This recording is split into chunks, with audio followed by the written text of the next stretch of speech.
back into the Midtown Madness podcast with Peter Hale and Zach Miller. This is season 2, episode 1. Pete, we made it 2 seasons. We've been renewed by the network. We're still here. We've made it through COVID. We're still going strong. Yeah, I'm excited. We've got a lot for you. I think we're just going to jam pack. I just made an executive decision. We've got a massive interview. It's the premiere of the new season. So what we're going to do right now is we're going to toss it over to an interview we did with, wait for it, Pete. Travis Ford.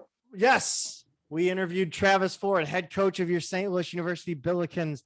And that interview starts right now.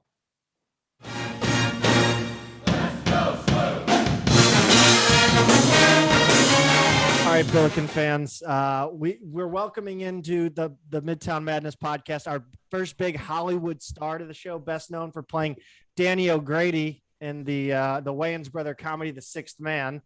Head coach of your St. Louis Billikens is joining the Midtown Madness podcast. Travis, thank you so much for joining us. No, it's my pleasure.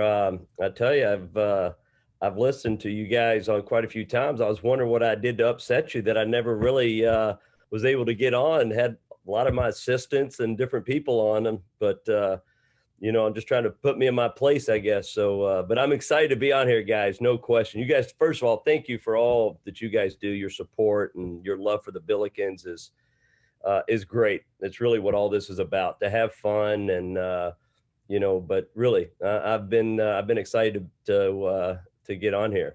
It took me to go on Twitter, I guess, to get this thing going. Yeah, I know. We talked, I think at Fieldhouse, the first time I mentioned that I had a podcast. That was the first iteration of the podcast. Yeah. And now we're on the Midtown Madness. I got to tell you, I can remember exactly when I first saw The Sixth Man as a kid. I'm not kidding you. Like, I loved that movie way before I even knew you as a coach. I thought that movie was hilarious. I got to ask, I got to start off with, how did that even come about? No, it's interesting. I was literally, when I say literally, sitting at home right after I was played at Kentucky. I'd finished, I'd been playing for the Golden State Warriors for a little bit through preseason and things like that, and was in a time period of trying to decide what was next for me. And literally sitting at home, get a phone call from some executives from Touchstone wanting to know if I would be interested in possibly trying out for this role, flying out to LA and auditioning. And I thought it was a joke. All my friends were playing on me. I literally did. I started laughing, and thought it was several of my buddies, but they proceeded to say, no, we're serious. They started telling me about the movie. We actually need somebody who, it's not necessarily all about basketball, but we need somebody needs to know about basketball, because the stars of the movie, we need somebody to help them look decent on the court.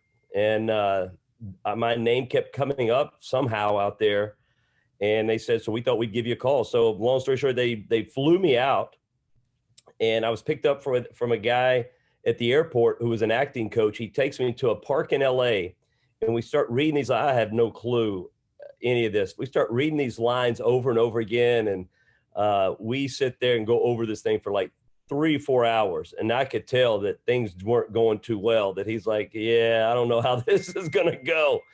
But we proceed on to the audition, down no different than you see on TV, go into LA, down wherever we were, Touchstone Studios, go up into a room, walk into a room, 4 or 5 people behind a desk. You go up in front of them. There's cameras and everybody, and they'll start reading lines, and you got to respond to what your lines are. And so I did that. And when I was done, they go, thank you. We'll be in touch. And I kind of look around like, what's next? And they're like, we'll take you to the airport. Thank you. And then about 3 days later, they called and offered me the part. And it was an absolutely incredible experience just to see how a movie's made. We were in Seattle. We filmed most of it in Seattle, Washington. We used the University of Washington's facility. They changed the court every once in a while to make it look like a different place. But we were there for about a month and a half. Then we went up to Vancouver, Canada, and filmed for about another 3 weeks. So I was out there for a couple of months. Then you did some post stuff, but incredible experience. Still have a lot of relationships with a lot of those guys. Actually talked to Marlon Wayans, not too long ago. He actually retweeted something that I tweeted the other night. I spent every day with those guys, every single day, and every night we all hung out, every night, every day for 2.5 months. So just an overall great experience. Did you kind of get the acting bug after that? I mean, did you think maybe you might pursue that road a little more? No, not at all. I'd had enough. That's a different world, I tell you, because I lived out in LA for a little bit. No, I'll be honest, I loved every second of it. It was great, but I was ready to get home. I was ready to get home and figure out what was next. As great of experience as it was, loved the memories of it, but no, I'd had enough. No Academy Awards for me, that's for sure. Did you get to walk the red carpet for a premiere? We did. We had a big premiere, like you see, huge premiere, all that stuff. Yeah, it was, and the movie did well at the box office for what it was made for, and it was a fun deal. Yeah, I own it on DVD. I don't have all my DVD. I have a ton of DVDs. I'll get a royalty check for like $1.52 every once in a while. You're welcome for putting money in your pocket. You're welcome, Coach. Did you get a SAG card for that one? Well, I had to, because I was what's called a principal character, which is a main deal. It was funny. We had one of the assistant coaches in the movie. He was assistant coach on the team movie. A lifelong actor, studied it his whole life, went through all these acting classes in LA, been out there forever, got to be very close with him. We'd hung out a lot afterwards, and he'd always kid me, that I've been doing this my whole life and trying to get parts. You're not even an actor, have no clue what you're doing. You have a bigger part than I've ever had in any movie. I said, that's kind of how life goes, I'm afraid, sometimes. Yeah. Did you feel weird rocking the Washington Huskies gear after being, a Wildcat for so long? I don't know which was weirder, that or the red hair that I had to have dyed about every three days. That took a little bit of getting used to, the red hair. But I guess as a character of Danny O'Grady, as an Irish, I guess that goes with, I don't know. They had to dye my hair red. About every third day. Yeah. Well, one day I'm going to have to get you back on here, and we're going to have to watch the movie and do a little podcast commentary. It'd be interesting. I've never done that. That would be fun. Cause I dunk in the movie, and how that was done was obviously I had a harness under my, uniform, which you can't see. They digitalized all that out and everything, but there was a crane that literally I would run and a crane would lift me up. And we did that for a couple of hours, which was a blast. And then there was a lot of effects in the movie, if you can remember, that was interesting to see how they did all that. Well, I want to, get back at, because I'm sure Billiken fans don't want to hear me drone on about movies all night. But I wanted to circle back and just kind of, from myself and Peter, offer condolences for the absolute just tragic loss of Fort Stewart. I've told the story many times on this show. I mean, he was such a good friend to me. He came on the podcast that I had prior to this. He did what he could to legitimize what I do. And it's unbelievable. The Dayton game this past year, helping me out get to that game just out of nowhere. I was just I got nothing else to say, but he was just such a great friend to me. And I just want to thank you for sharing him with us and the St. Louis community. No, we miss him dearly. No doubt about it. I can tell you, Zach, he very much valued his friendship with you. He thought the world of you. But yeah, it's no question, it's tragic, but we're doing everything we can to have his memory live on. And Courtney just had baby Penn last week, and they're doing amazing. Both of them are doing great.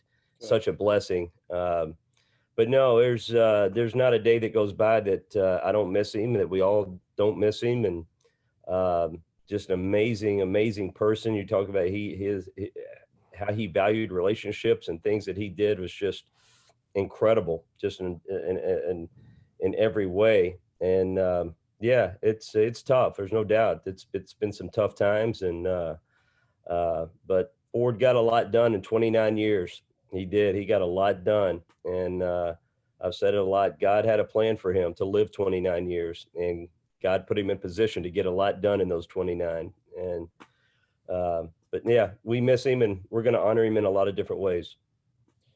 Which that was a nice piece. I think it probably just ran in this morning's Post-Dispatch about a conversation that you and Ford always had about scheduling, specifically with practices and days off. What can you take us into that a little bit more about what was his argument? And well, as you can see, I'm in my office now, and I've got these calendars, and this is August through the end of December, and I've probably got 30 or so sitting here. Because 5 or so years ago, they changed the starting date for our official practice. Now, it gets a little confusing. It used to be, as we all remember, October 15th. Everybody remember that day? It used to be the common date.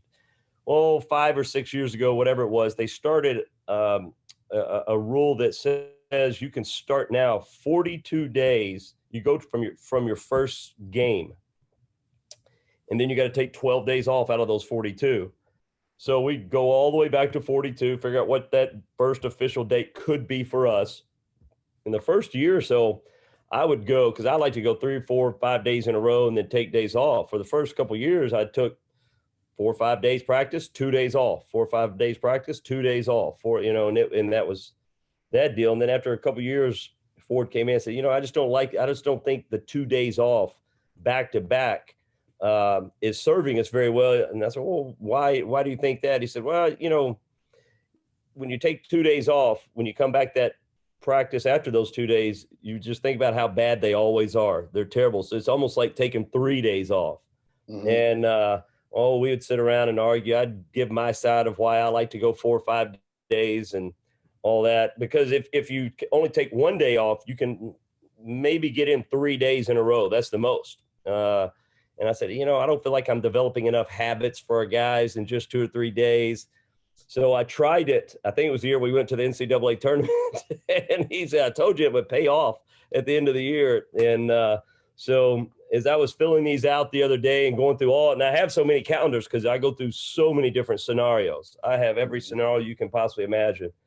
And I was just reminiscing about that, and I got a little emotional about it. But every year during this time, he'd want to see the calendar. I think all the other coaches were to send him in here to make sure it looked right. But yeah, it was this time of year, he would always have his 2 cents to say about the calendar. Well, we mentioned, the lessons that Ford left us with, and one of them was the journey is the reward. And some people that listen to the show know this about me, but I have started working on, endurance races. So I'm doing a triathlon in 2 weeks. But that is one of the... interrupt you. I'm sorry. Yeah, no. Ford's sister and dad are going to be in that. Are you talking about the one here at Creve Coeur? Yeah. Yeah. That's awesome. They're going to participate. Yeah. That's awesome. That's really cool. I didn't know that. But I've kind of taken on that mantra and tried to, on days that I just don't want to do it. There are days and it's really helped. And I can't thank him enough again for another lesson. So I just wanted to throw that out to the fans and you. Yeah. The journey is the reward is something that, Ford was a big letter writer, note writer, which I'm terrible at. And, if you might get a text or an email from him, or text, I don't do a whole lot of email either, but, we came to find out after he passed all these different notes, how many notes he wrote a day to his friends. It could just be 2 or 3 sentences, or it could be a couple of pages. You would be amazed at how well how much he wrote to his friends and everything. But at the bottom of every note, that would be his last thing in quotes: "The journey is the reward." I never knew that. And, that just kind of became something that was, I guess, his thing. So we've adopted that. I know one of his very close friends here in St. Louis had it tattooed on his leg, and we have these wristbands that we're wearing. We started it this summer, and it says "The journey is the reward" on it. Everything on my desk at the top of all my notes, I write that at the top of it. And it can mean different things to different people, it has a general meaning. I believe, I don't know what exactly meant to Ford, but we've challenged our team to think about, what does it mean to you, to mean that the journey, it's obviously an everyday deal, and don't think about the end. Think about how you're going to get to where you want to be. What is that process? I believe that's what it means. What is that process?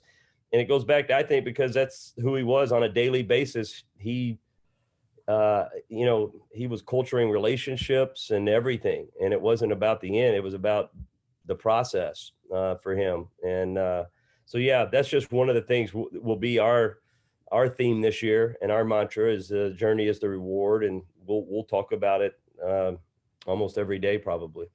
Yeah, I think what I've kind of taken from it is that, I've talked about, especially when I swim, really my head's never clear because I'm focused on what I'm doing, the journey I'm on. And Right. I think that in my case is what I kind of have taken from it specifically. Pete, any thoughts? No, it's great. It's great stuff. And it's nice to see that, being implemented with your team and letting those guys all run with it. From my perspective, I look at the schedule you guys put together for this upcoming season, and I know it's not been officially released, but we've kind of been piecing it together as other teams release their schedule. And this is clearly putting the spirit of that mantra into practice, because this is the best schedule I've seen SLU have in years. It's an excellent schedule, and this really it's going to test your guys every week of the season, and put you in the best position possible to be playing into March. No, Peter, that's a really good point. And I would agree. I was sitting here with Brian Kunderman the other day, and Thursday or whatever it was, and we are just talking about the schedule, and he was putting some quotes together, because we're going to be releasing it here probably this week at some point. And I said, every coach says, "Oh, this is the toughest schedule we've ever played." I think every coach says that every year. And I've said, I'm sure, and I told him this, I'm sure I've said it every year. I said, but BK, you look at this and tell me what you think, honestly. And from top to bottom, it is the toughest. And it may not be all the big name. Yes, we have Auburn coming in top 10 in America. We go to Memphis, top 5 in America. Boston College is coming in here to Chaffetz, but it's the Belmonts. It's who's top 25. I've seen them in top 25 polls already, magazines. It's the UABs, who have 6 transfers who averaged double digits last year. At wherever they were before. 6 players that are transferring into UAB all averaged double figures last year. UAB's coming in here to Chaffetz Arena. It's Drake, the oldest team in the country, who's who will be top 25 in the country. We go to Cancun. We're going to play Buffalo, who's picked to win their league already. Illinois State. It's Boise State. We go to Boise. We start a series with Boise. I'm good friends with Leon Rice out there, and we started a series with those guys. They'll return it next year, but know Leon really well. Everybody knows how good they are. It's from top to bottom, especially with what we're losing. With Jordan and Haas not being here, sometimes you may not put together as tough. It just kind of really crept up on us when we started putting it together. I'm like, whoa, gosh, Belmont, UABs, the Drakes, the Boise's, the Buffaloes, and Auburn and Memphis. And Memphis just keeps getting better, I think, every day. We'll see who they get tomorrow. I'm sure LeBron or somebody will jump on their team by tomorrow, but they're, loaded.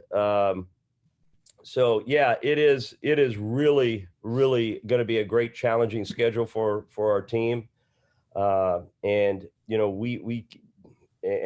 agree. The journey as a reward is, and it's something that, has hit home to me, because I'm not great about living in the moment a whole lot. I'm always thinking ahead and figuring things out. I think it has a lot to do with living and appreciating what's going on now, appreciating, the journey that it takes to have a great season, to develop a relationship, not what you can get out of the relationship, but daily about, those things. And, but I think that's a good point, Peter. Very good point. I'm curious because, you get as fans, we see the schedule come out and there's always usual suspects with scheduling and coaches. So Central Arkansas seems to be a common theme the last couple of years. How does that come about where you have a certain team that you tend to bring in every year? Those are more, it's not, there's nothing behind that one, to be honest with you, other than, there's these games, they're called the bye games where, and a lot of times it's just who Central Arkansas may call and say, hey, we'd love to play you guys. All right, let's do it. And, there's no really rhyme or reason. There are some times if I have a friendship with somebody and, they need a favor or whatever it may be, those come into play. The exhibition games is actually what's held up our schedule for me getting it out. I had to change our exhibition games this past week, the dates of them, because I kind of screwed up my schedule. And that goes back to me doing all this. Our first week, which you'll see, we have 3 games in 4 days. We're going to play the 9th, 10th, and 12th. So normally you have to take off 1 day a week. Well, if you have 3 games in 1 week, you can take off 2 the prior week or 2 the week after. Now, we can't take 2 off the week after that because we got Memphis and somebody coming in on Saturday.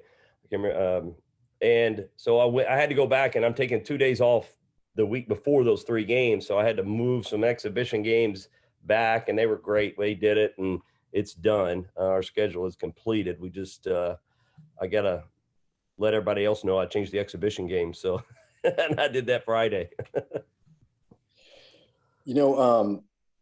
I look at a schedule like this, and I know from experience. So I was actually a manager at SLU from 01 to 05, and I remember being around the coaches and how hard scheduling was, and it's so hard, and it seems like something that's gotten harder over time too. You've got certain leagues that have gone to 20 game schedules. Everybody's playing those neutral, third party site tournaments now.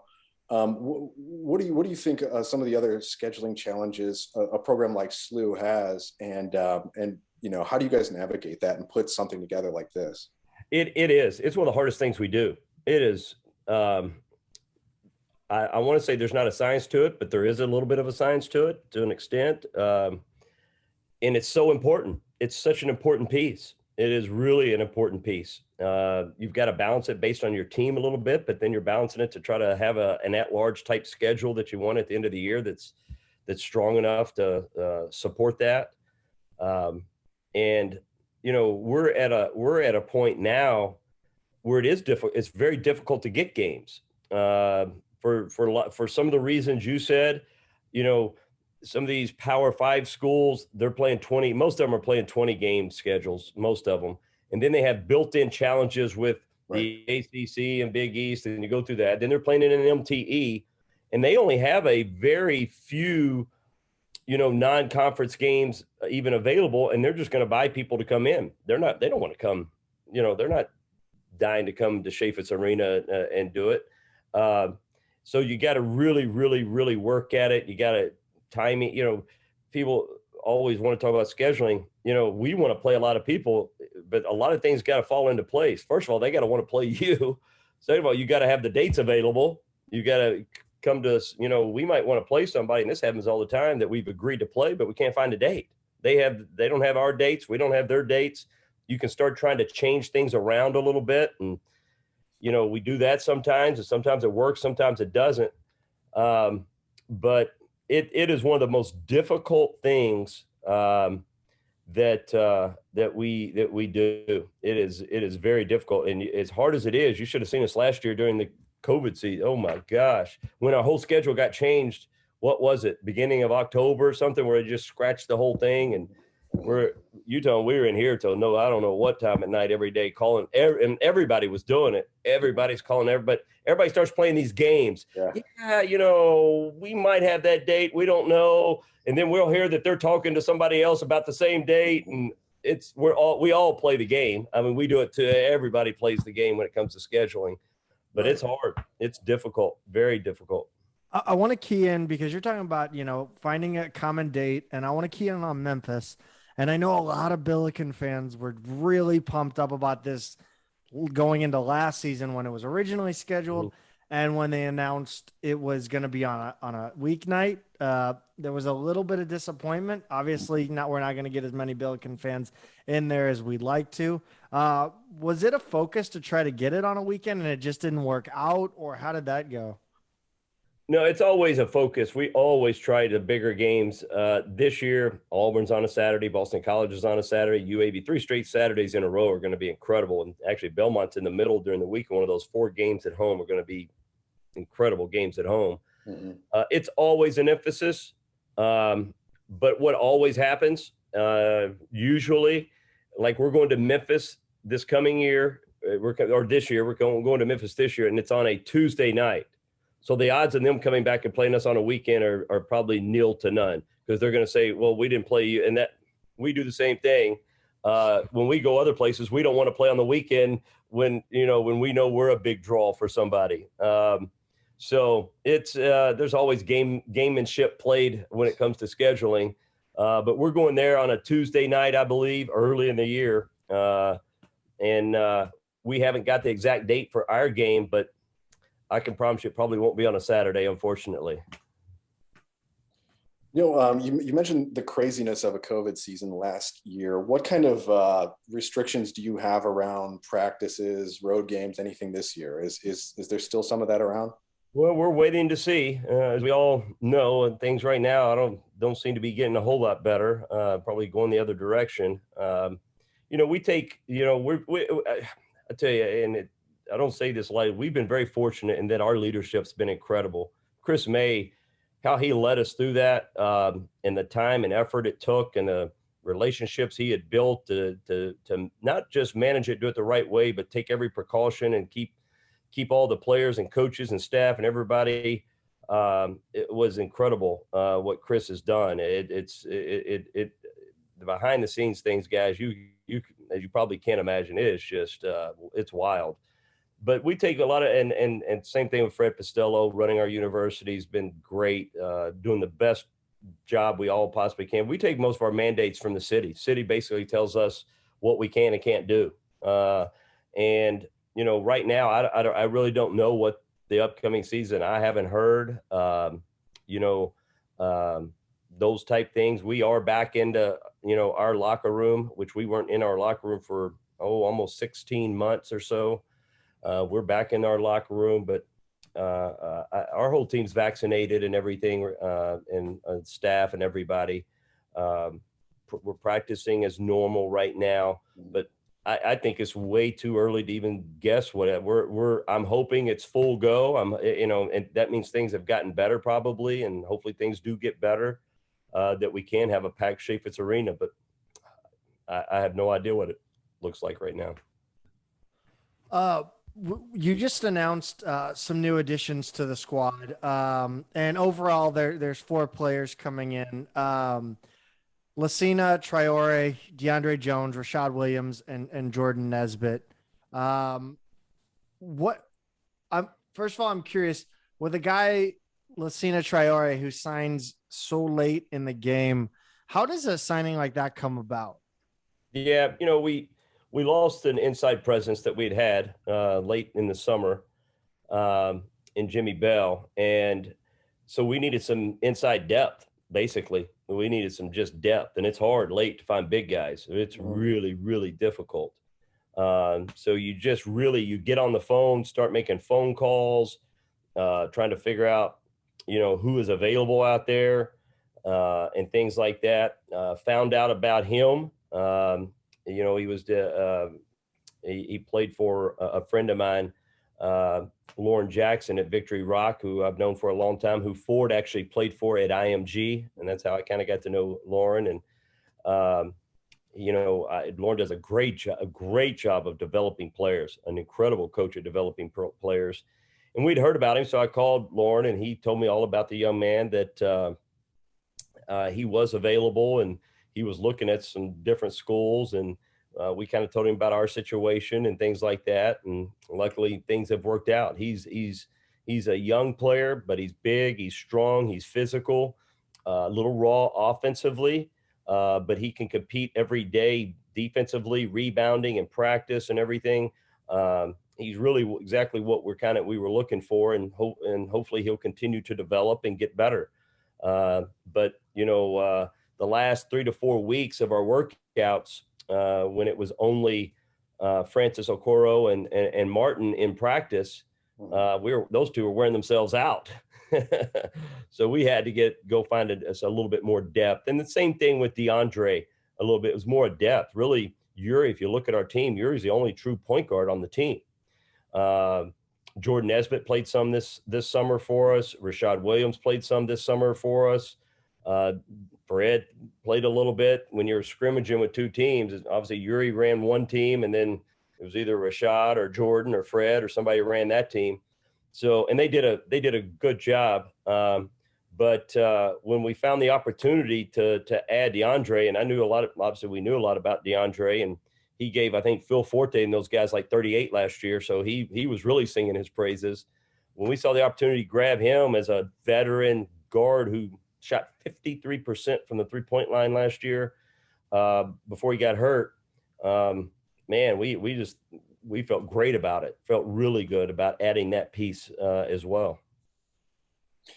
And then you've also got Rashad Williams coming in for more sort of veteran guard depth. What can you tell us about his game? We know that he's not afraid to shoot from three, but no. What else can you say about his game?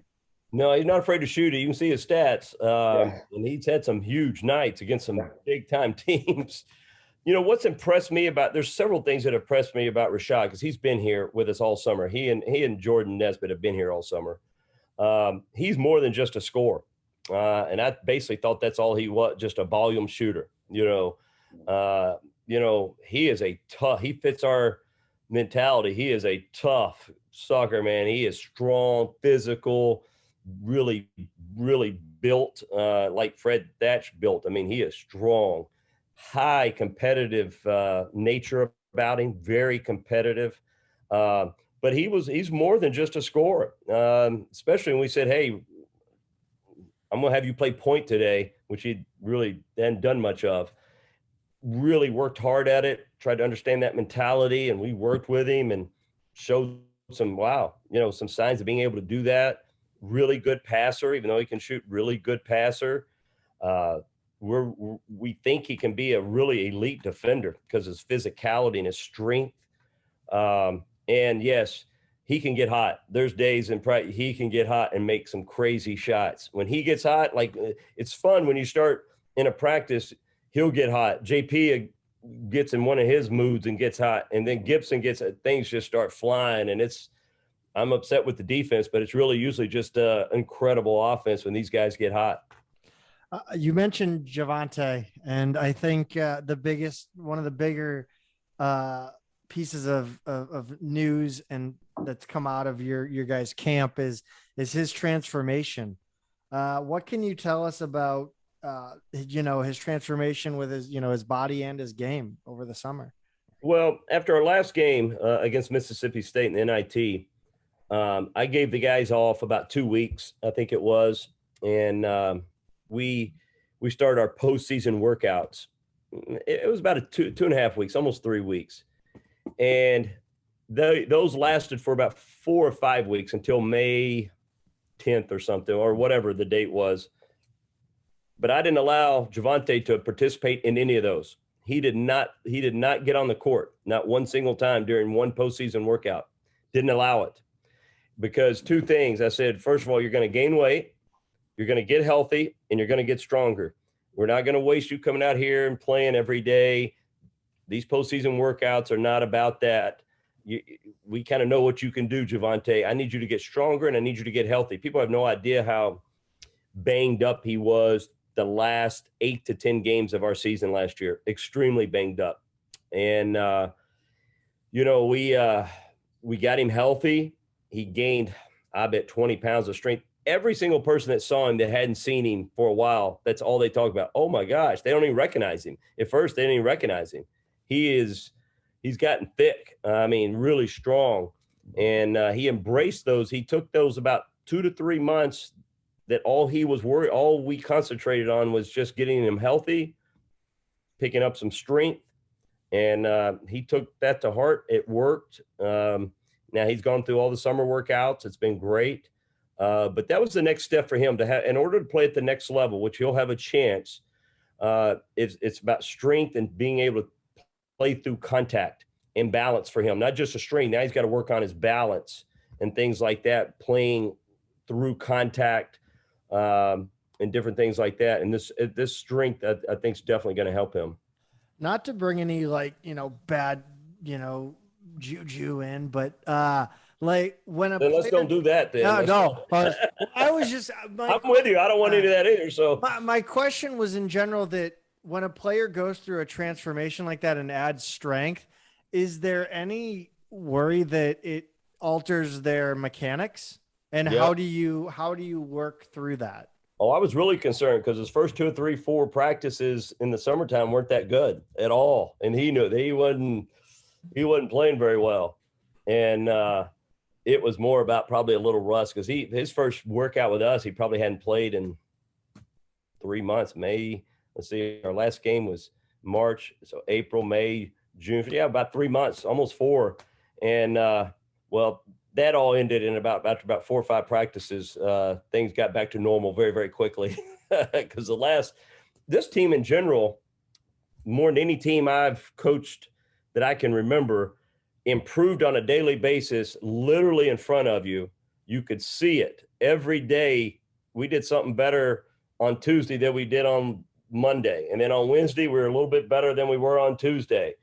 And all the way up to the last practice was our best. It was absolutely our best practice. And literally to the point that we were in a scrimmage situation and been scrimmaging for 15 or so minutes. It was so good. I just stopped it, said, we're done. That's all I need to see. We're finished. Let's move on. Let's end this thing.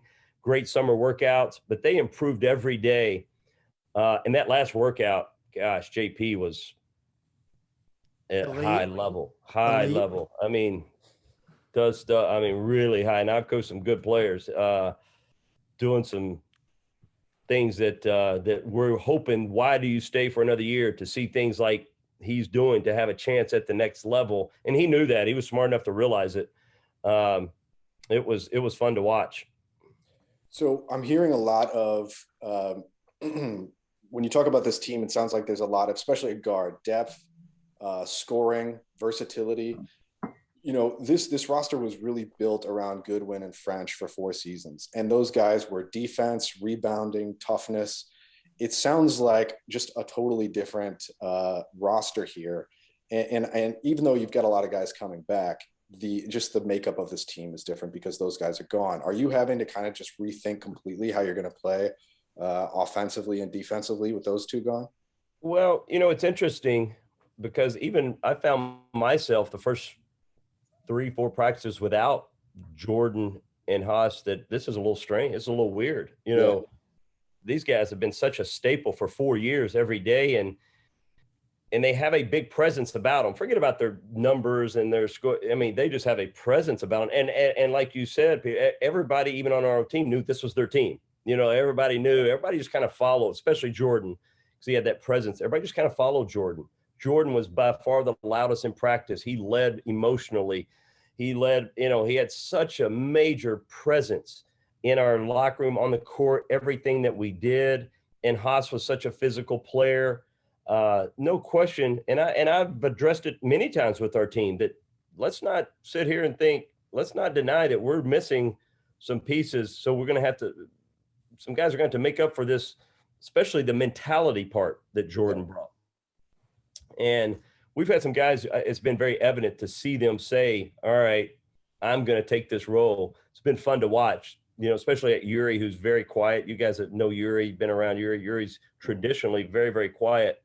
I can see that he is, and we've talked about it, but I can see him saying, all right, Jordan's no longer here. I need to step into that role.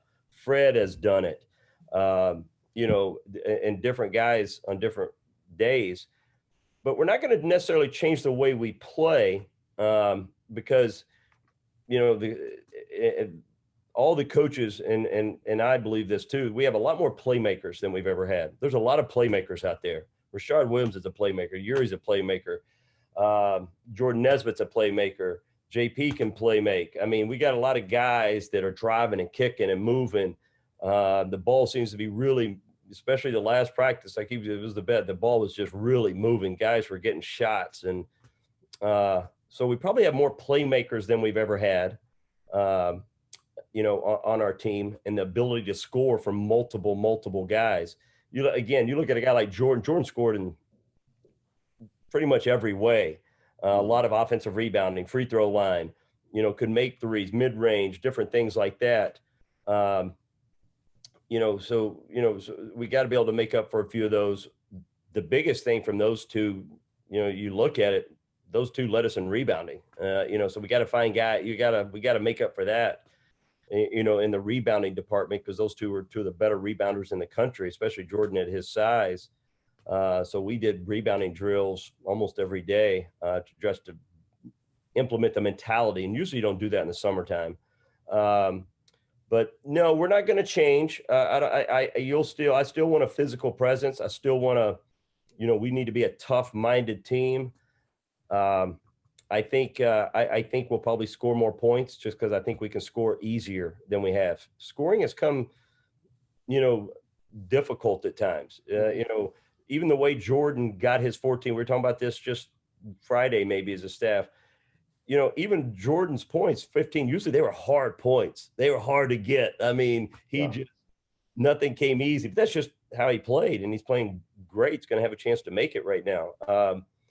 But it just seems like, and I hope it continues, I hate to foreshadow to it, just seemed like points came a little bit easier in our last couple of practices when they start figuring out concepts and things like that we wanted.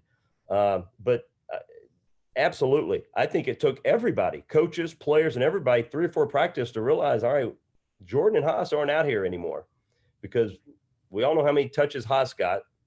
You got a lot of touches. And then we all know how Jordan affect the game. Everybody kind of like, well, we'll miss it, but Jordan will go get it and he'll put it back in. Or he'll make a steal, or he'll do things like that. But I think the biggest thing, and I talk about, because I love talking about Jordan and Haas, but the biggest thing I was telling our staff, the biggest thing we're going to miss about Jordan that somebody better figure out, Jordan always made that big play. If things weren't going well for our team, we haven't scored 4 or 5 possessions or whatever, he would get a big offensive rebound just out of nowhere, or he'd get a big steal out of nowhere.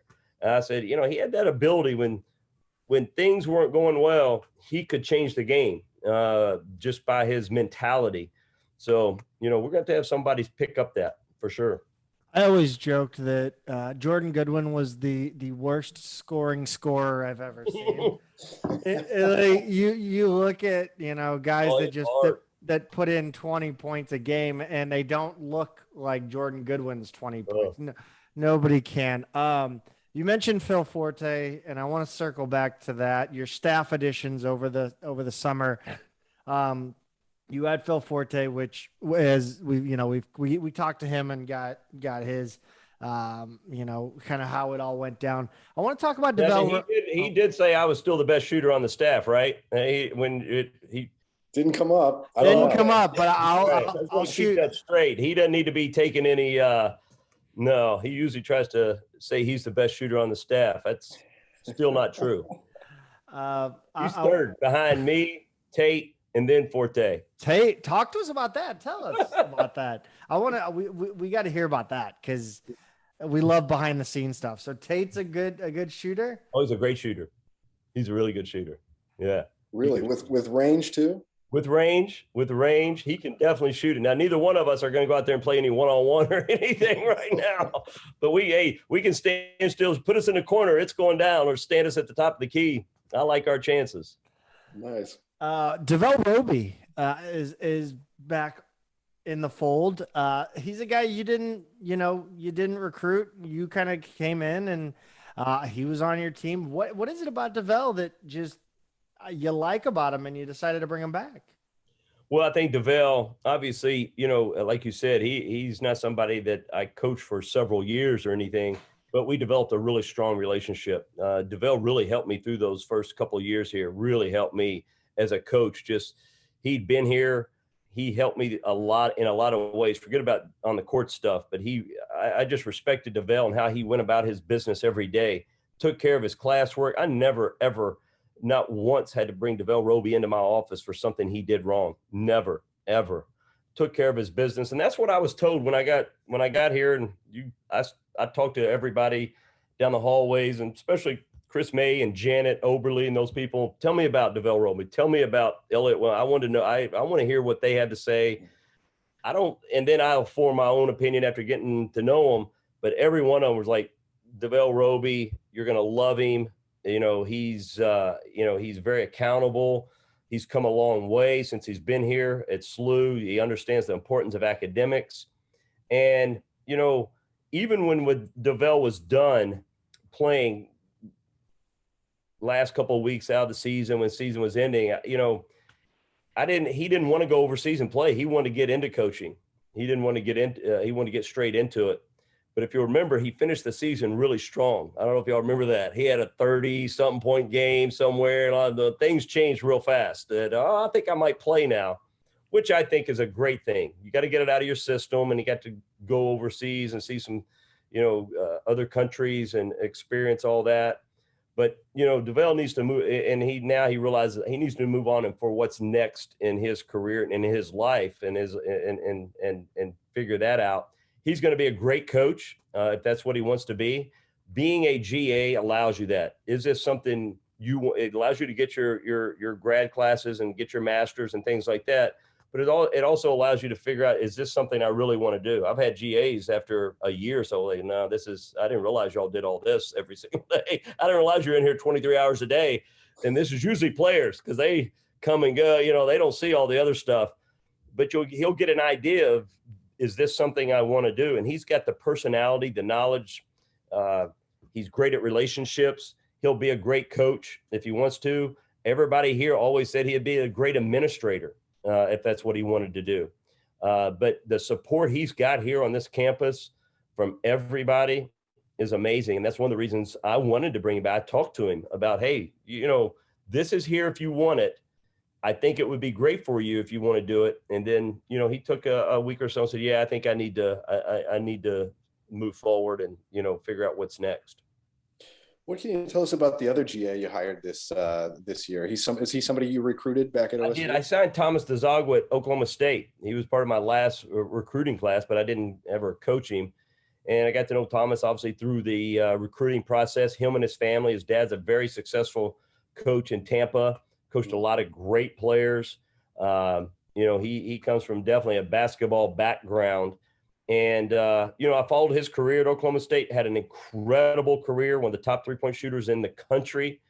His last couple of years there, played a lot of minutes. And then same thing, he kind of experienced overseas last year during a tough COVID time, but he kind of got it out of his system, and he wants to get into coaching. And, I jumped at the opportunity to be able to hire him and get him in here. He's obsessed with the game. He doesn't mind working.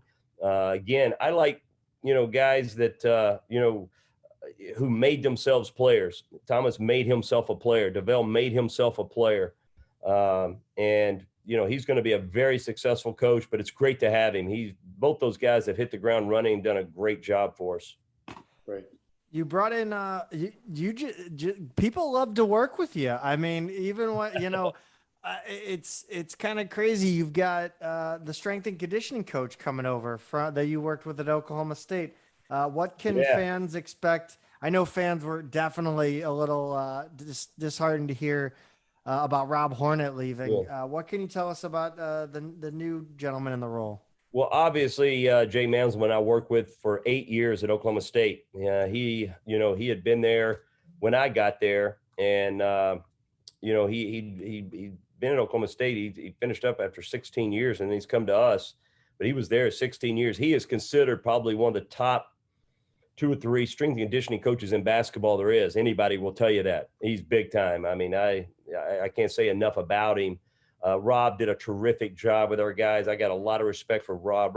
Rob is a really big time strength and conditioning coach as well, knows his stuff, and has done a great job.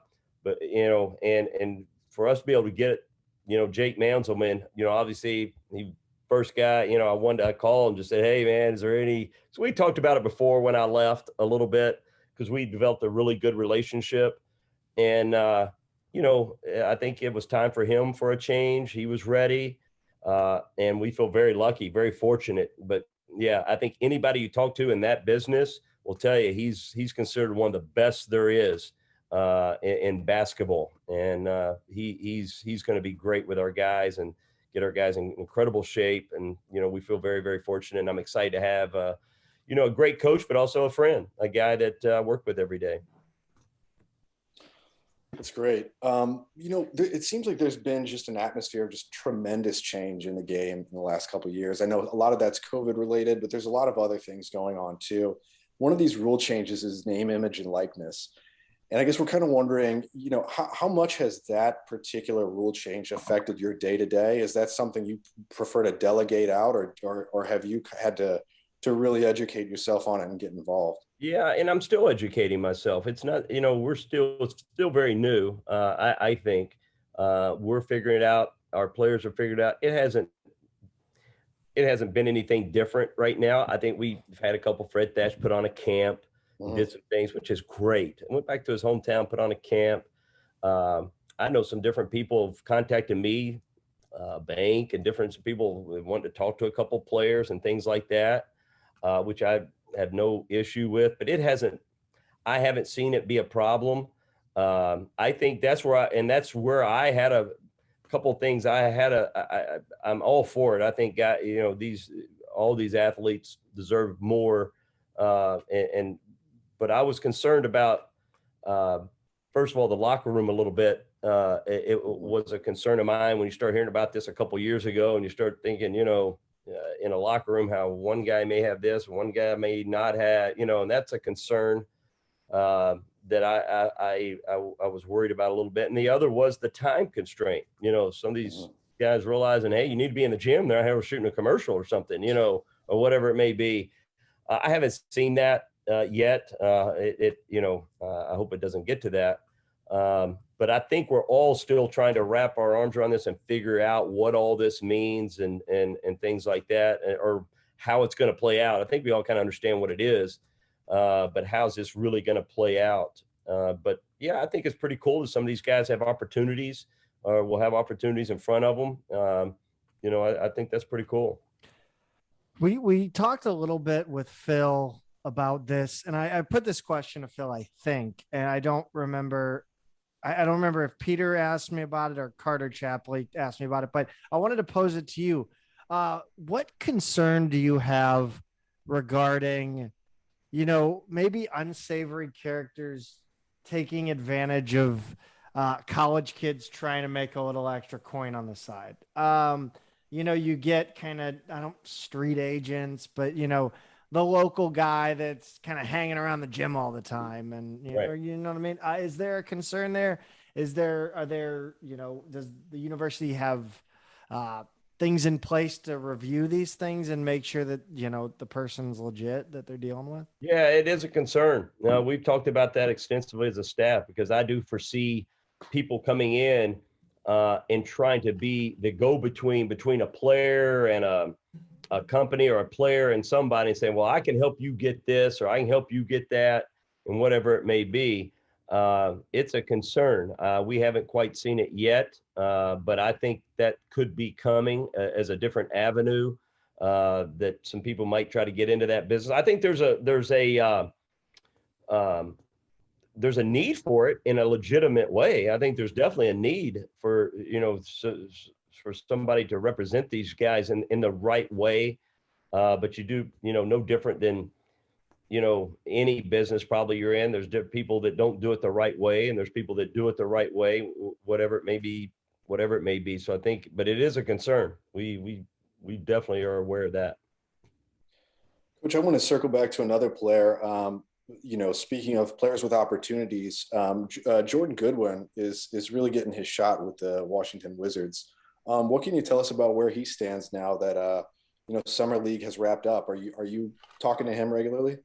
Yeah, he's back in town actually working out. He's been in the gym most every day here. But I went out to Vegas and watched a couple of his his summer league games. The first one got canceled because of COVID. But I watched a couple of his games, and I had to get back for Penn's birth and everything. But it was great. I thought he played well. I thought he was a little conservative first game or so for him, and then I was encouraging him after every game. We would talk after every game and just be who you are. That's good enough. And I believe that after being out there and watching those guys, he's good as any of them. But do what you do. Don't be afraid to do what you do, and be more aggressive.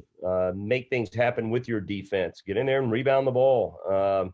And I thought he got back. He had 7 steals one game, 8 or 9 rebounds one game, and I thought he kept getting better and better. The last game, I think he was second on the team in minutes. In the last game, so he will be going to vet camp. He made vet camp, which is a big deal.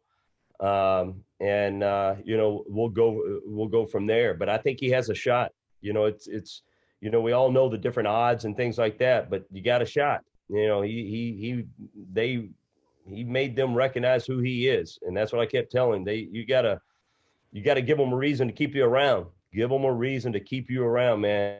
And I think he did enough to get that vet camp invite.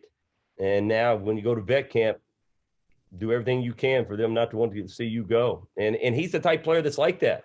Yeah. Why would you not want a guy that plays as hard and physical and aggressive? I think he showed, and I knew that, I've talked to enough people out there and through the door that he showed they really like his defense. They really think he could be a difference maker defensively, even in the NBA.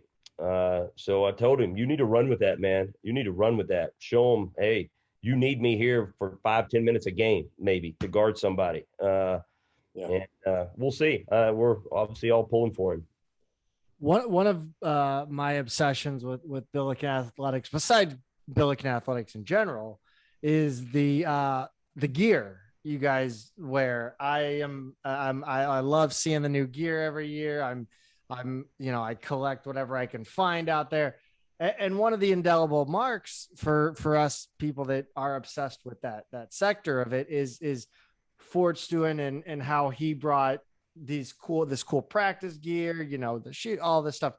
Are you guys going on with that? Like, you guys is Phil taking over that, or what's the story? We hope so. You're putting a lot of pressure on Mike Wilson right now. He'll tell you the same thing. He'll tell you I do that privately.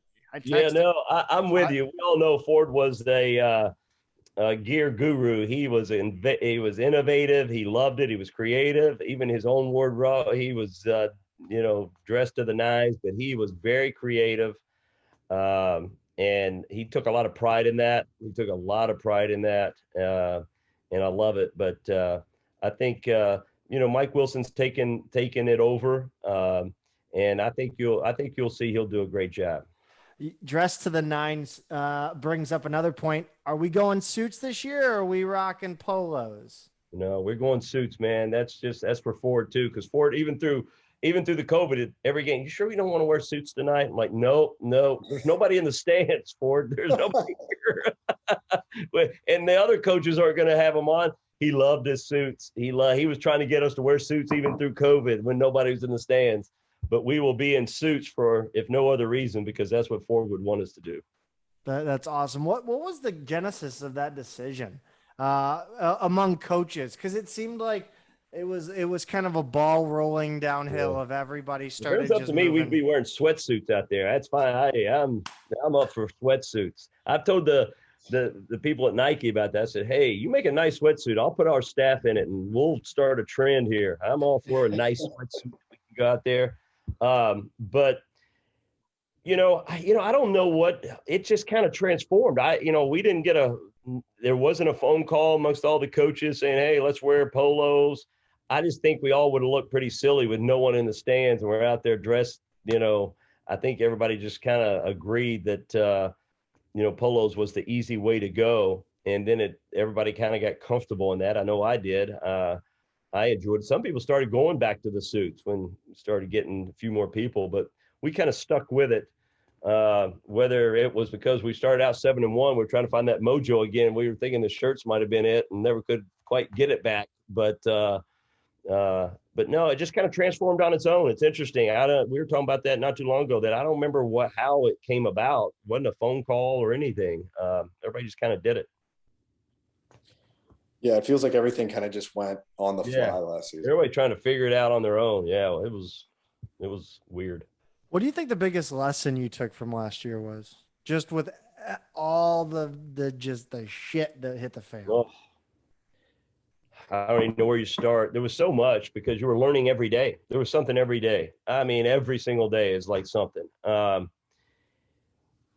go with the flow, I'm a planner, not a long-term planner, but I know my day-to-day and, things like that. But you had to adjust on the fly and you couldn't get upset. I like things a certain way, whatever, but you could not. I never wanted my players to see that, because there was a lot of changing going on, from whether it be travel or everything. I never wanted them to see me flustered or, hey, this is you, because we were constantly talking about them. Got to be prepared to change. You got to be prepared to be flexible, and not panic if things don't go exactly the way they're supposed to go, as far as a schedule is concerned, or if things are being done so differently, like we're dressing in Lorenzini's and different things like that. You just got to go with it. Make the best of it. Make the best we possibly can of it. No reason to complain. No reason to spend a second on worrying about some things that were out of our control. Let's move forward and do the best we can at it. So probably for me is just be flexible. Don't panic if things don't go exactly according to plan. Coach, speaking of lessons, you come from a basketball family. Your dad's basketball roots in Western Kentucky go deep. And I guess your mom coached a little bit too, didn't she? Yeah. So what kind of lessons from them do you bring to, to your career and to your teams? Yeah. It's an important question. It's a good question. Yeah, my dad taught me the game of basketball at a very early age. My dad played basketball at Murray State University and then was a very successful high school coach, very successful, and then got out of it. Never, people think he coached me. He coached me in little league type stuff, but didn't coach me in high school, or he got out of it way before then and got into private business and things. But he taught me the game and the fundamentals and the understanding of the game. Still to this day, my dad's the most knowledgeable person of the game I've ever been around. I mean, extremely knowledgeable about the game. My mom had never been around basketball or until, she was a cheerleader and things like that in college, but she was the PE teacher at the high school my dad was the coach at, and they needed a high school women's coach. And they just asked her, said, well, your husband knows it. Maybe you can do it. And she didn't know anything about basketball. And so she did it. And during the games, I was probably 4 or 5 years old. My dad would sit in the stands and write down notes, and I'd run them down to my mom and give them to her on the bench, and she'd look at it and do that. She was like district coach of the year. I think she did it 1 year. She was like district coach of the year, won all these games, and after 1 year, she said, "I'm done. I'm not doing this anymore." But no, I definitely grew up in a basketball family. My dad surrounded me with the game. People think my dad wasn't one of these guys that pushed the game on me. My dad was there. He always let it know, and I kind of done this with my boys a little bit. I'm here if you ask me to be here. I'm not making you go out and practice. I'm not making you go out in the yard and do it. If you want me, or I'm not going to go out there with you unless you ask me. And but he gave me the tools and understanding of what it took, and then he would come and work with me when I asked him to do it and things like that. But he didn't want to push it on me and make me feel like making me work. And that probably gave me the work ethic that I have, because I took it upon myself every single day to work at it, and it was my choice. But he taught me everything about the game of basketball at a very early age. And I went to games, I went to scouting games with him. I was around the game all the time.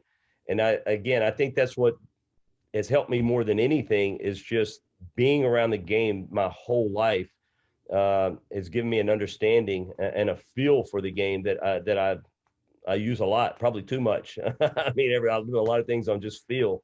But it's been my life. It's all I've really done besides a movie. So do you think, well, you're not only are you part of a very small fraternity of successful college Division I head coaches, but you're one of, I don't even know how many, maybe a handful of coaches that didn't start as an assistant coach. You've been a head coach your entire career.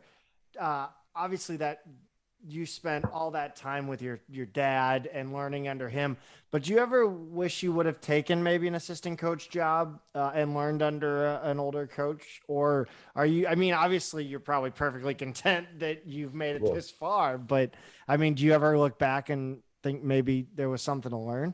no, it's a great, Zach, that is a great question. It is, because yes, and people don't ask that. And especially early in my career, I was like, man, and still today, there's certain things that I miss being assistant. You know, the assistants have a family as well, assistants across America when they're recruiting, and it's a fraternity within itself and things, and you develop a lot of relationships. And as an assistant, a lot of assistants move around, you learn different techniques and you learn different systems and things like that, which I didn't.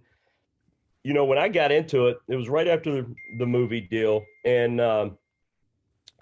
I was actually talking to Coach Pitino, and I was going to go maybe to Kentucky at the time and be like a GA and work my way up and things like that. I was literally talking to Coach every day.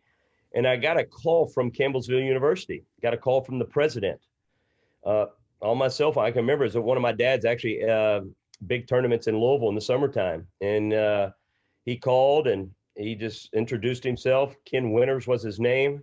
And he said, I'm the president of Campbellsville University. We're looking for a head coach and wonder if you'd be interested in coming down and talking with us about the job. Didn't offer me the job, just wanted me to come down and just talk to him about it. I'm 2 years removed from playing maybe at Kentucky. And, I got back to him the next day and said, no, I'm not interested. I think I want to go learn, maybe under Coach Pitino for a year or whatever, to a couple of years, be an assistant there. But I said, no, I wasn't interested in it. And then about 5 days later, they called back. And I had one of our close family friends was a big supporter, went to Campbellsville University, was a big supporter, very, very successful businessman, very successful. He called me and said, hey, do me a favor, just go down there and listen to him. If it's something you like, I will get behind the program. Because at that time, I think you're allowed 12 scholarships. They only had like 6 that you got. And he said, I'll help. If it's something you want to do, I'll help. Just go, please do me a favor, go down there and go listen. So they called back and I went and met with Ken Winters on campus at Campbellsville. Loved it. I thought it was the coolest little campus. Loved the little gym. My only concern, I was thinking, I have no clue what I'm doing here. I'm going to be a college head coach, and I've never ran a practice in my life. But we came to an agreement, became the coach. I can remember to this day, sitting at the day's end, the night before our first practice, I was up all night sweating like crazy, like, what am I doing here? What in the world have I got myself into here? But the reason I had some success at Campbellsville University was a big is I had assistant coach Keith Atkins, who had been a longtime Division I coach, actually left UNC Wilmington as a recruiting coach, high-level Division I coach, to come be with me. And he really taught me day by day what it meant to be a college coach. And in 3 years, we averaged 23, 24 wins a year. And obviously I went on to Division I to Eastern Kentucky from there. But yeah, it was, there's not many, I don't even know if there's a handful that have taken the route of not being an assistant. You do miss out some things, no question about it. There are things that I missed out from being an assistant, but I wouldn't change them now. I wouldn't.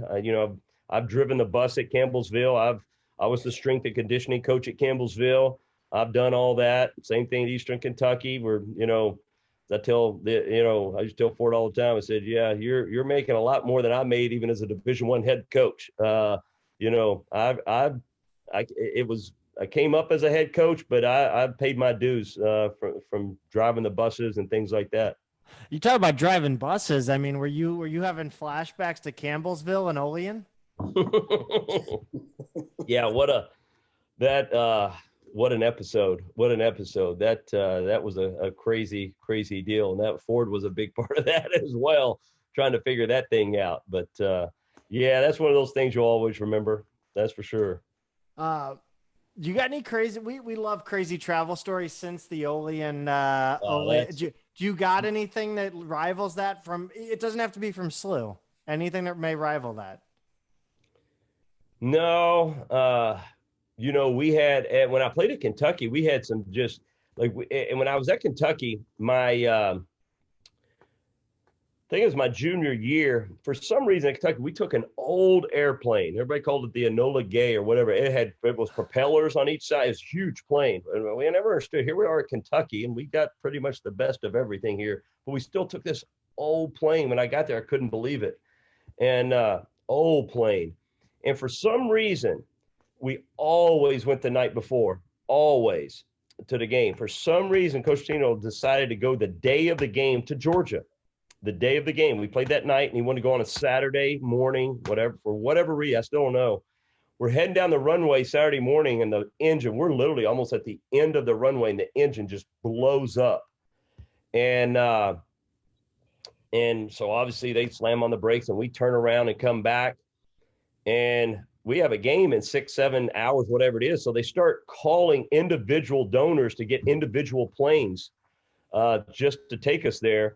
And it took a while to get planes there. And I'll never forget, they put the starting five, put me, Jamal Mashburn, the starting 5 or 6, and our trainer on the plane, the first one, took us there and said, all right, y'all get there somehow, y'all tape them up and let's get going. And then, but the rest of them end up coming in like 3 or 4 or 5 planes, and we made it. We ended up winning the game. But I remember that very vividly, just because of the whole going on the day of the game, and it was just a weird circumstance. But that's just one. But there's a lot that happened on the road. That's for sure. Pete, do you want to have you heard the story about how SLU basketball had on occasion taken a plane that was owned by Parks? Have I heard that? No. Well, Coach, have you heard that story? I haven't. No. What is that? Do you kind of know the whole story about that one? The one that I don't know almost the whole went story. down. It was a similar situation though. We definitely, it was in my era, but I actually did not go on that. I think, was it Chris Sloan who was telling that story? Yeah, Chris Sloan. I don't know if you met him. He works for the, I think he works for the LA Stadium now. But basically, this old Enola Gay type plant, from Parks College, like that they would use to like teach on, like they took it and they said it was very much like a lost situation. They thought they were going down the entire way, but that's that reminded me of that one. Yeah. Coach, one of the things I've wondered is coming to SLU from Oklahoma State. What kind of commitment from the institution did you need to see? I mean, set aside, contract or the external, like the living situation in St. Louis for your family and some of those things, but just the commitment from the institution itself. What was it that made you comfortable with the SLU job? Yeah, it was interesting. When I was done at Oklahoma State, obviously I've had some decisions to make. Do I set out a year? I've been obviously doing it for a long time as a head coach, and those years can take a toll on you. And the last couple of years at Oklahoma State were tough at times, especially the last year with injuries and everything we went through. It was, been through a lot. But also starting at Campbellsville, going to Eastern Kentucky and totally changing that program around and doing what we did at UMass, at Oklahoma State. I'd been a lot of different places, worked under different administrations, been in different parts of the country, different levels. I'd experienced a lot. And so, but I knew what I was looking for. All that experience made me realize, after some dust had settled a little bit, when whatever I decide to do next, there's certain things I'm looking for. And that's what's important to me now. It wasn't about level. It wasn't about money. It wasn't about none of that. I had my certain things that I that I wanted to finish my career, and this is what I want it to be about, because I've experienced pretty much everything there is. And I'd been approached by a couple different really good schools at the time, just wanted to talk, and there was some preliminary talks with different schools, but really none that interest me a whole lot, 2 or 3, 4, and then got a call from Chris May, and it intrigued me a lot, a lot. First thing is I knew a lot about St. Louis University, competed against Coach Majerus when they were in the league at UMass. Fairly, it gets it closer to home, really much closer to home than Stillwater or UMass that I'd been pretty far away for a while. And you guys know how close, again, I am to my family, and they come to every game and things like that. They did the same thing wherever we were at. But I knew this was closer to home. I knew of the tradition of St. Louis University basketball, but I also knew it had kind of dropped a little bit in the last coming years. And that's always intrigued me. You look at every job I've taken, every single one of them that I've taken, all needed some work, every single job. And that always intrigued me. But the thing, going back to what I was looking for, is the culture I wanted to be around every day. And that's about people. And I met Chris May, Fred Pastello, and Kent Porterfield when I agreed to meet with them. We met actually in Denver, flew out there at the airport hotel there, and I spent a couple of hours with them.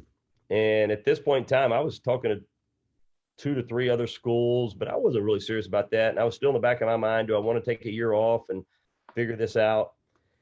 That 2 hours changed, my thought process. I knew this was what I wanted to do because I really loved their vision, and I loved them as people and what they believed in.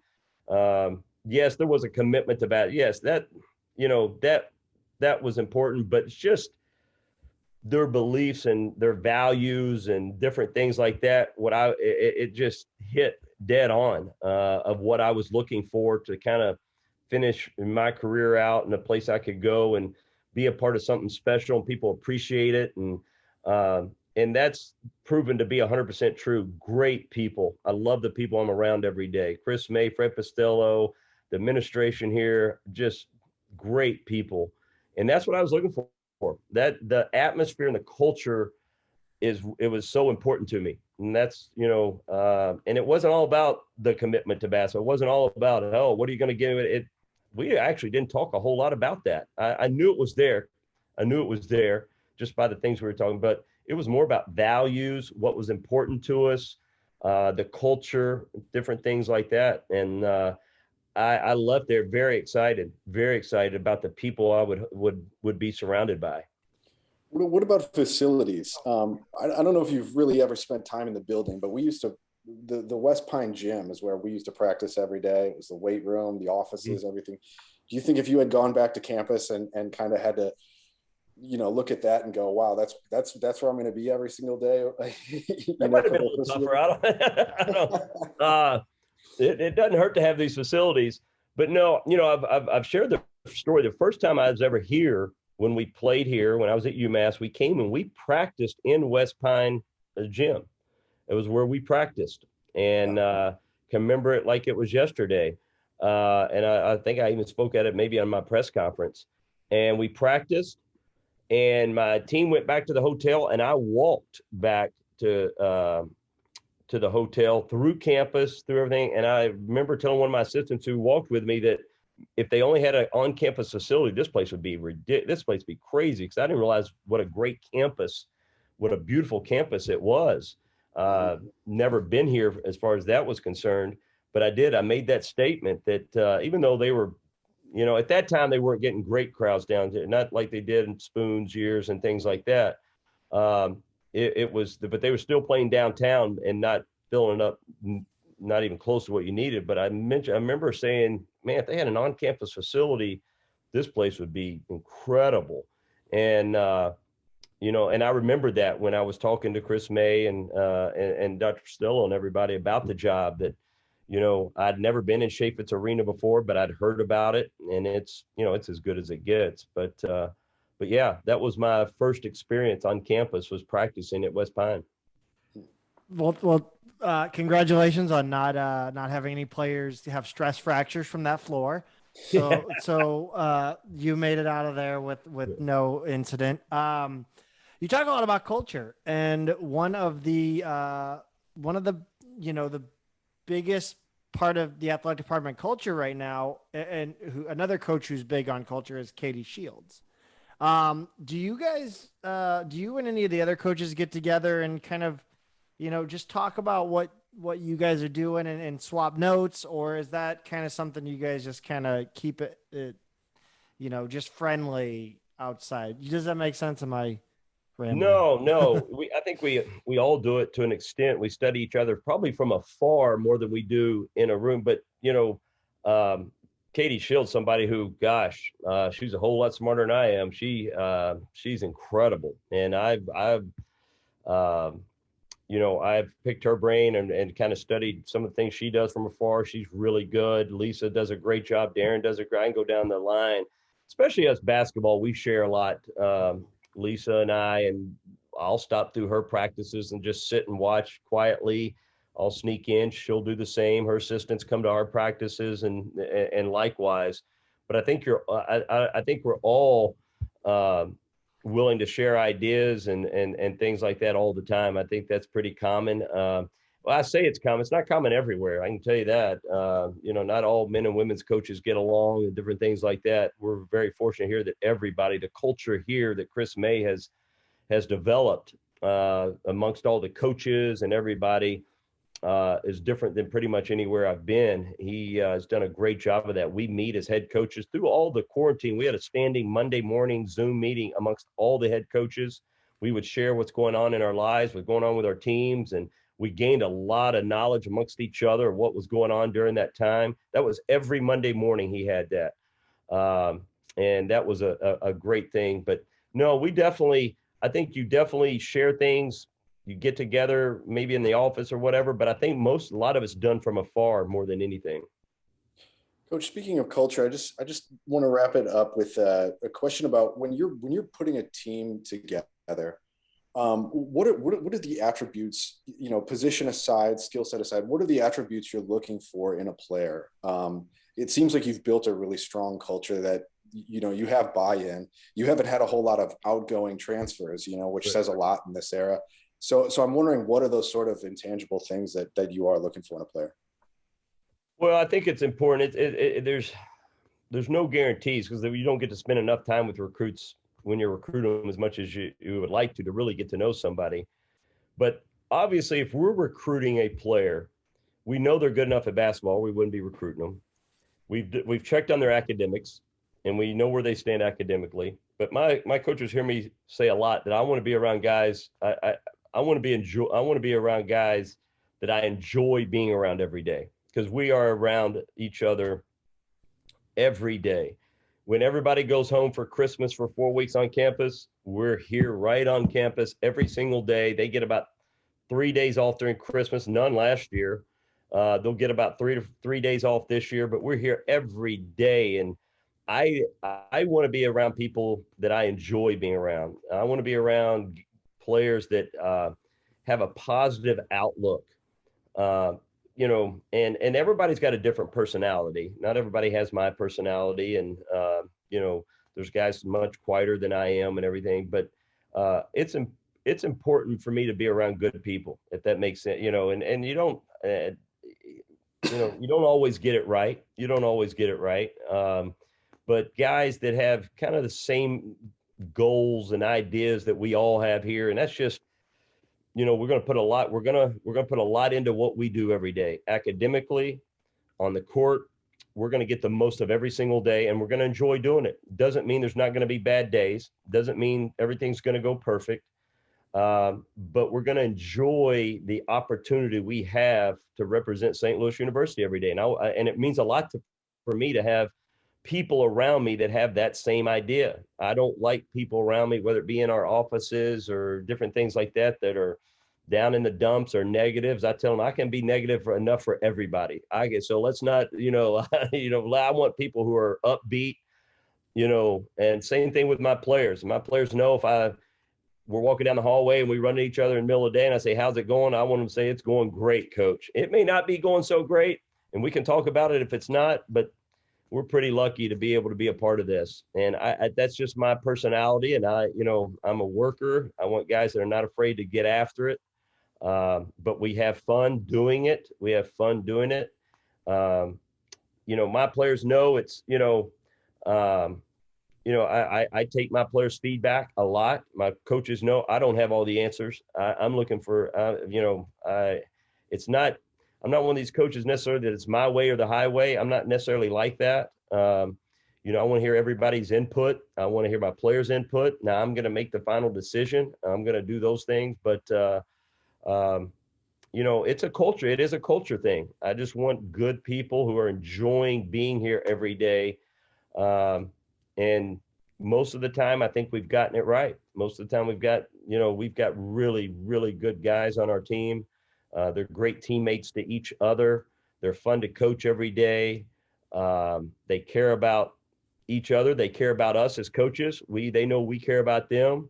And it goes both ways. And I am a coach that I do care about my relationship with my players. I do care about what they think about me. I don't care when it's time to discipline things, but I do want them to know that I want a relationship with them, and I've played for coaches, and we all have seen coaches that want that separation a little bit between their players and their coach. That's just not who I am. That's not how I live. And that's, a good relationship with my players is very important to me. Coach, thank you so much. Incredibly generous of you to hop on and spend time talking to a couple of message board morons like us. And again, we're excited for this season. I know I speak for Peter when I say that. Pete, you got anything before we head off? No, just thanks for your time. Really excited for the season. Well, no, guys, it's definitely my pleasure. I promise you. And let's do this a little bit more often, and we'll get some updates when school starts, maybe in a week or month or so, kind of how preseason workouts are going. I'd love to be checking in as much as you guys want. I enjoy doing this as much as you guys do. And again, thank you guys for, all your support and everything that you do. It means a lot. So thank you guys.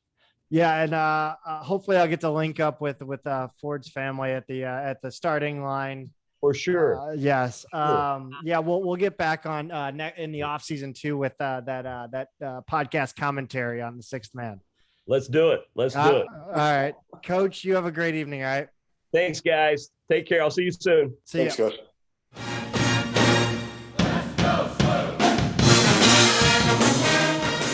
Pete, that was incredible.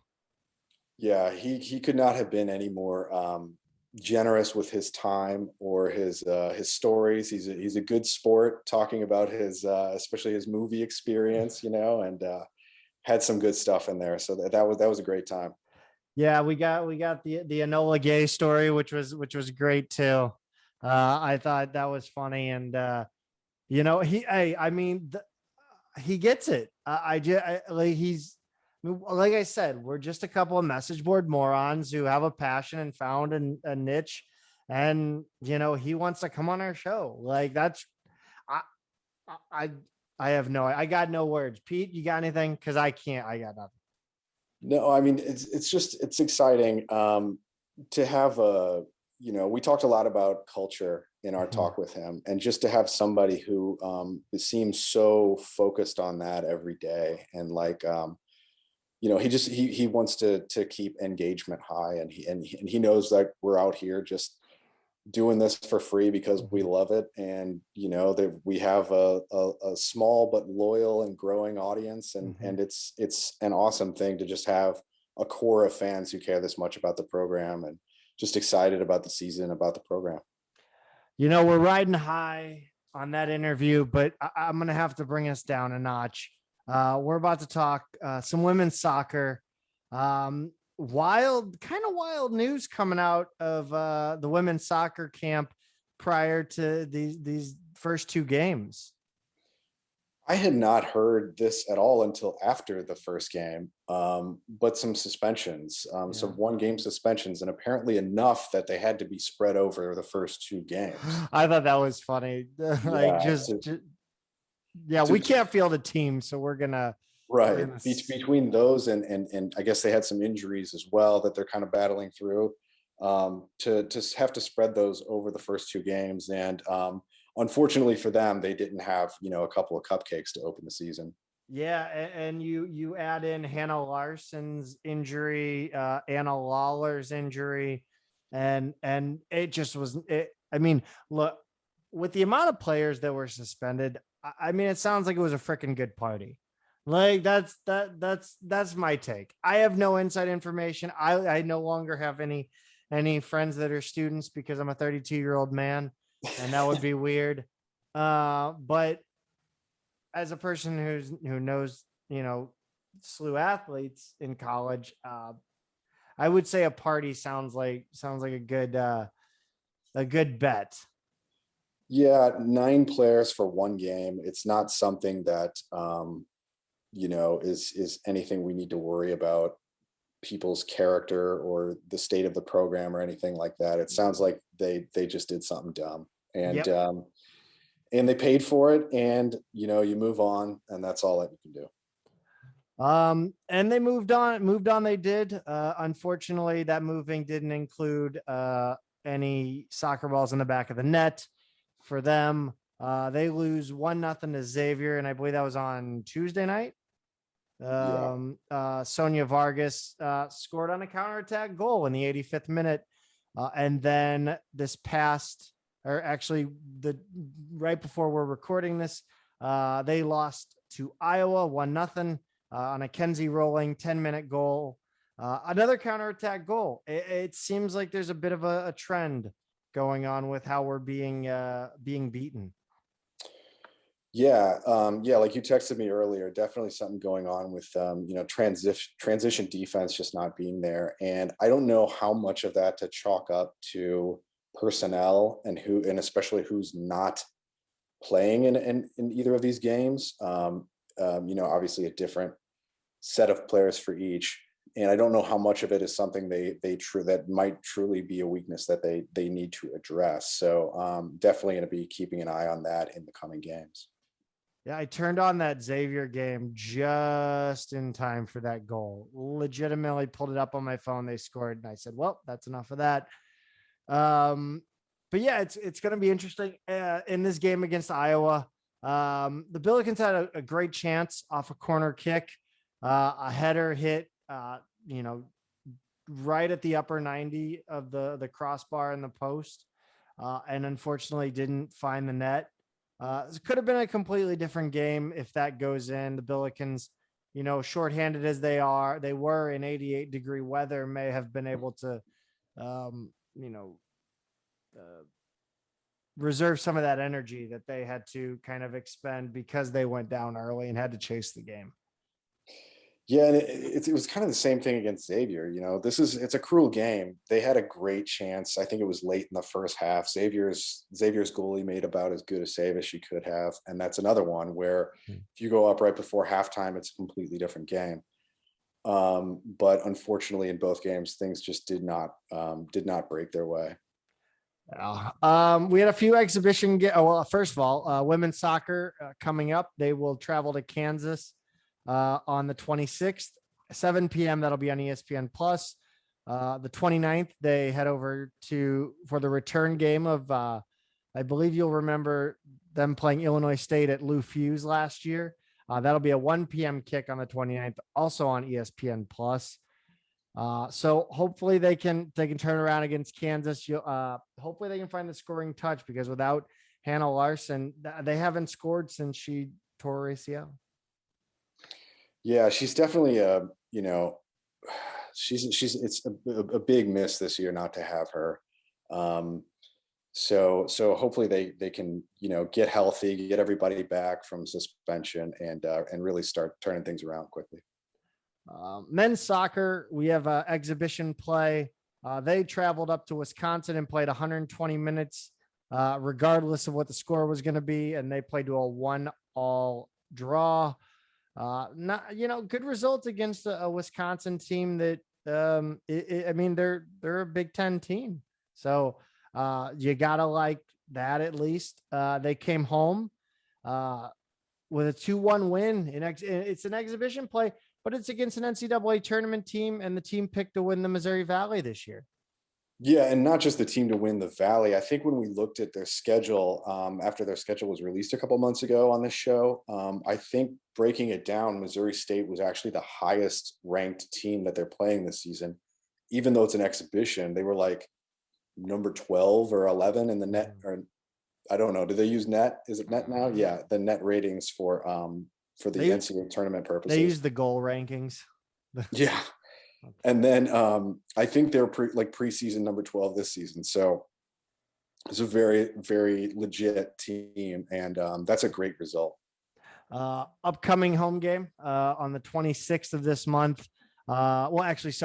Mujib Moran and Isaiah Parker scored for the Billikens against Missouri State. Upcoming 8/26, they will play Louisville at 7 p.m. at I almost said Chaffetz at Herman Stadium. And then on the 29th, they welcome Creighton, which they always put a great team on the field as well. So two very, very exciting games upcoming, and a good chance for the Billikens to get their season started on the right foot. Yeah, two huge opportunities, and lucky not to be playing at Creighton and their beautiful soccer stadium. Yeah, I love Creighton Soccer Stadium. I visited when I went up for a buddy's wedding up to Omaha. It's really nice. It feels like you can't not have a good college soccer team if that's what you play in. Like there are just enough good players who are just going to want to play there. Yeah, I realized today at the women's game we need overhangs at Herman Stadium. Yeah. I mean, 88 felt like it was 102. Yeah. But no, I got to see the construction being done on the new locker rooms. It was interesting to see that, because now you have the backstop is right up on the goal. It's maybe about 4 feet from the goal. And I honestly I had to ask if they had to move the goals up because, you can tell they didn't because there's such a big distance on the other end of the field from the track. So I know they didn't, but it does trick the eyes a little bit because the scoreboard has been moved up as well. They didn't really move it anywhere else. It's just kind of been pushed forward. So, but they said it's slated to finish in the winter, I believe. So exciting things going on there. Women's volleyball, an exhibition win versus Western Illinois, 3-1. It's an exhibition, so I'm gonna try my best to throw out the score here. But 3-1 against a really, really bad Western Illinois team is not exactly what you want to see. We neither of us obviously got to watch this one. So I really can't say much, but they will open up their 2021 campaign in Columbia at the Missouri Invitational. We talked about this a couple episodes ago, I think. The 27th, they'll play at Mizzou. And then they'll turn around and play Creighton at Mizzou. And then the next day they take on UMKC. So Missouri's a good opportunity to pull off a good win. And I believe so is Creighton as well. Yeah, got nothing to add there. Yeah, we'll see what happens. Field hockey played an exhibition today. They beat Lindenwood 10-0. I don't think you can really think too much about this. I know if you go on the Field Hockey Twitter account, they do have the highlights. They have all 10 goals, which is kind of cool. But it's Lindenwood, and they played at Villa Duchesne for some reason. I'm not really sure. I'm guessing there was a big tournament at Sportport this weekend, and it's a nice place to play. Villa's got a nice campus. Yeah. Yep. But I mean, last season they beat Lindenwood 5-0. It was the opening game. So maybe this means they're twice as good as they were last season. Yeah, I will. I'm pledging to get out to at least one field hockey game this year. But they're going to head to Kent State and play a tournament of sorts. A little round, looks like a little round robin. Michigan State, Kent State, and SLU. They'll play Michigan State on the 28th and Kent State on the 29th. Pay attention for that Kent State one. That one might be on ESPN Plus or whatever Mac network whatever network Mac uses for their game. So, it's interesting. We don't have that much to talk about because we don't have all the sports playing at once this year. Yeah, it's true. We had such a compressed schedule last season that it felt like everything was happening at once. I guess we do have some men's basketball news. Kind of went over it in the interview with Ford, but and a really late unexpected signing. Lassina, I don't know how to say his first name actually. Occam's razor. Just say it simple. Yeah. But that's exciting. We had some front court depth there. Something we really needed. Linson and Okoro, like he said, they're already beating each other up in practice. So definitely good to have another piece behind them. And he's going to be a more developmental player, but somebody you need in practice. And certainly injuries happen too. So you don't want to get stuck in a situation where we've got one big on the roster. So it's an intriguing signing. He's like Ford said, he's a little raw offensively, but he's got size, he's got some athleticism, he's got length, and a lot of long-term potential. So it's exciting, and he's already on campus and working out. Yeah, he was at the women's soccer game today. Right. Good friend of the pod and former SLU Billiken baseball player Mike Rico ran into him. And him and his boys got a picture with Mr. Traore. So he said that they call him, there's a nickname for him that he goes by. So but I don't think Mike could make out exactly what the nickname was, and I don't want to repeat something that's not actually correct. But yeah, I mean, you throw around depth as a buzzword with him, and you see some of the video, and I think people pointed it out on the message board that he's got skill. He's smooth. He's not just a stiff. Yeah, Ford talked about how there are like no bigs left this late in the game, and they needed them, losing Jimmy Bell late. And in a normal year, I think that's true, but in a year where you've got over 1,700 guys in the transfer portal, plus your normal slate of JUCO, high school, and then guys who have taken like an extra, like a prep year. There are more guys than usual available late, I think. So every once in a while, there are going to be guys who are some gems, who maybe would not have slipped through the cracks quite so much in another season. He very well could be that. There's not a ton of information about him. He's a guy who comes from the Ivory Coast, and he actually played pre-pandemic. He played in Quebec City at a prep school up there before he came down to Florida and did his final prep year at Victory Rock Prep, which is where we got Mark High Strickland from. Our coaches have a relationship with the coach down there, really has faith in the way he develops talent. And he said, this is a guy you really need to give a long look at. So here's hoping, don't expect to see anything from him this season.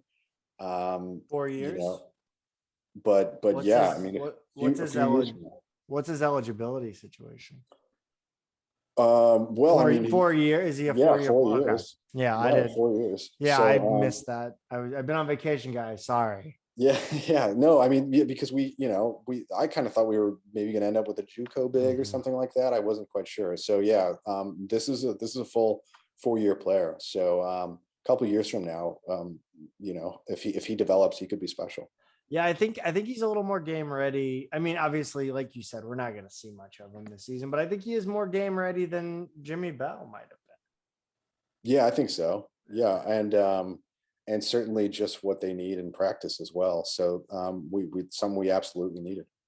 Well, Pete, again, so we will get back to where men's basketball leads off the show. We promise you, but since we led off with the interview, we thought we'd slip it to the back. Pete, any last words on men's, women's soccer, volleyball, or our interview with Travis Ford? No, just keep an eye, as always, keep an eye on our Twitter at Midtown Mad Pod. You know, it's been a little streaky there lately because I've just been really busy with work and, you know, kids home with COVID quarantine and stuff like that. But Coach Ford said they were going to drop the schedule probably this week, the non-conference schedule. So that'll be a big, big discussion point. And, there's always recruiting stuff going on. So just follow us there and we'll try and be a little more consistent. And as we got into in the interview, I will be at the running the Lou Fuse triathlon in Creve Coeur. If you guys are out that way, come on by. As Ford, Travis Ford mentioned that Ford Stewin's sister, I believe, and her dad are going to run the triathlon as well. So come on and support if you're in the area, if you feel so inclined. So thanks for listening, guys. And again, thank you to Coach Travis Ford and everything that made that possible. So we'll talk to you guys soon. Go Bills. Go Bills.